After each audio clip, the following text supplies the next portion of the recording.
90년대생은 다 아는 펭귄이 있죠. 요즘 커플들이 다시 많이 찾는다는 추억의 핑구. 근데 말이죠, 그땐 무심코 넘겼지만 어른이 되고 핑구를 다시 접하니 새롭게 보이는 것들이 있습니다. 예를 들어 핑구와 핑구 동생은 가족인데 왜 눈 모양이 다른지, 또 CG 기술이 없던 옛날에 어떻게 저런 애니메이션을 만들 수 있었는지, 2025년엔 바비 인형을 만드는 회사가 핑구 애니메이션을 새로 제작한다던데 도대체 무슨 관련이 있는지 등 잠시 뒤에 얘기 나눠보기로 하고요. 아실 분들은 아시겠지만 요즘 핑구 굿즈들 데이트 스팟에서 많이 보입니다. 참고로 저도 입양했습니다. 안녕! 막상 얘를 입양하니까 문득 드는 생각이, 얘가 왜 다시 인기를 얻고 있지? 여자친구가 좋아하는 경우도 있을 거고 본인이 진짜 좋아하는 분도 계실 텐데, 그런 분들이 파고들 만한 핑구에 관한 신기한 이야기 몇 가지를 가져왔습니다.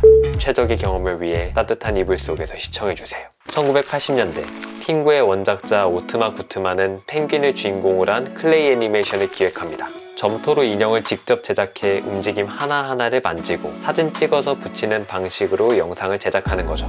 들리는 이야기론 구트마는 5분짜리 에피소드 하나를 완성하려고 10kg 이상의 점토를 사용하고 120개 이상의 인형을 따로따로 만들었다고 합니다. 어렸을 때는 별 생각 없이 봤었는데 직장인이 되고 다시 보니까 저런 극악의 노동환경은 노동법의 철퇴로 핑구는 우리의 어린 시절과 닮았습니다. 귀여운 외모에 겁도 많고 곧잘 토라지고 철도 없습니다.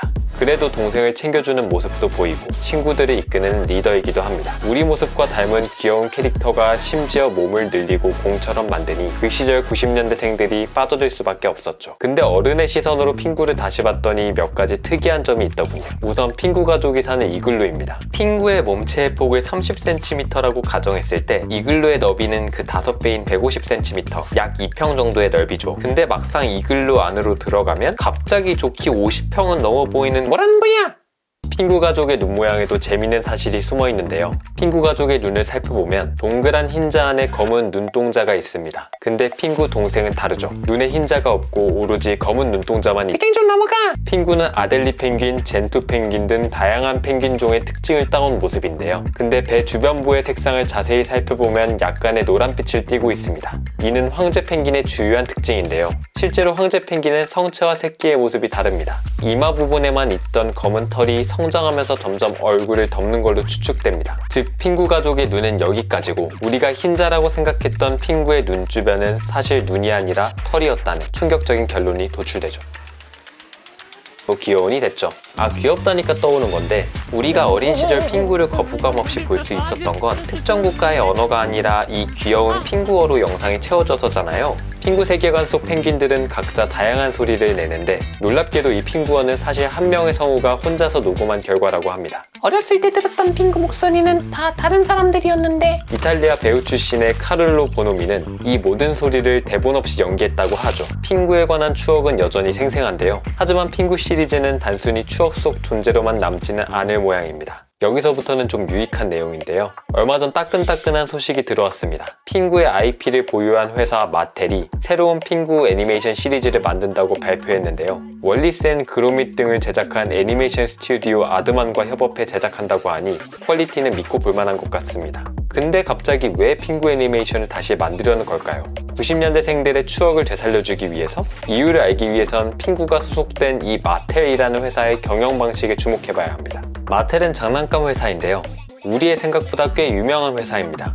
바로 바비 인형을 만드는 회사죠. 이외에도 마텔은 핫휠, 우노 등 다양한 상품을 제조하고 있는데요. 마텔의 주가는 2013년 45.69달러로 사상 최고치를 기록했지만 그 이후에는 주가가 하락 일변도를 걷습니다. 이런 상황에서 2018년 이논 크라이즈라는 인물이 이 장난감 회사의 CEO로 취임합니다. 이논 크라이즈는 어린이 방송 폭스키즈 등 방송 콘텐츠 경력을 쌓은 사람인데요. 이런 방송쟁이가 굳이 장난감 회사에, 심지어 재정 상태가 심각했던 마텔에 온 이유는 명확했습니다. 마텔에겐 다양한 콘텐츠의 토대가 될 IP가 있었기 때문이죠. 크라이즈는 곧바로 마텔을 장난감 회사에서 엔터테인먼트 브랜드로 탈바꿈시켜 나갑니다. 그리고 단순한 상품에 불과했던 장난감들의 스토리텔링을 강화하기 시작했죠. 자사의 유명 IP를 활용해 TV쇼, 영화, 비디오 게임 등을 제작하기 시작합니다. 그 결과가 2023년을 뒤흔들었던 그레타 거익 감독의 영화 바비입니다. 영화 바비는 강렬한 주제의식이 담긴 스토리를 전개하며 호평받았는데요. 이런 노력 덕분일까요? 올해 10월 마텔의 3분기 실적은 전년도보다 2억 2,600만 달러 증가한 3억 7,200만 달러의 순이익을 기록했습니다.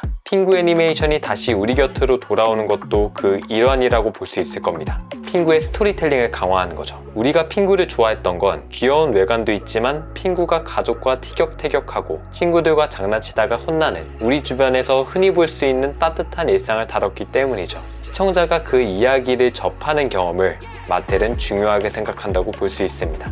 일본과 대만에 이어 한국에 핑구 팝업 스토어가 들어온 것도 연장선상에서 생각해 볼 수 있을 겁니다. 단순히 상품을 넘어서서 핑구의 이야기를 몸소 체험할 수 있게 하는 겁니다. 팝업이 시작되자마자 상품들이 매진된 걸 보면 핑구는 앞으로도 멈추지 않고 전 세계 어린이와 어른들의 마음을 사로잡을 것 같네요. 요즘 귀여운 캐릭터는 대한민국의 사회현상이라고 볼 수 있습니다. 인형 뽑기 가게가 점점 늘어가고 있고요. 많은 성인분들이 캐릭터 키링을 달고 다니기도 하고 캐릭터 팝업도 많이 열립니다. 어린이도 어른도 캐릭터를 좋아하는 걸 보면 귀여움이란 건 클래식이라고도 할 수 있지 않을까요? 그래서 앞으로도 다양한 귀여운 것들에 관해서 콘텐츠를 만들려고 합니다. 좋아요, 구독, 알림 설정 부탁드릴게요. 지금까지 망아 오브 집사였습니다.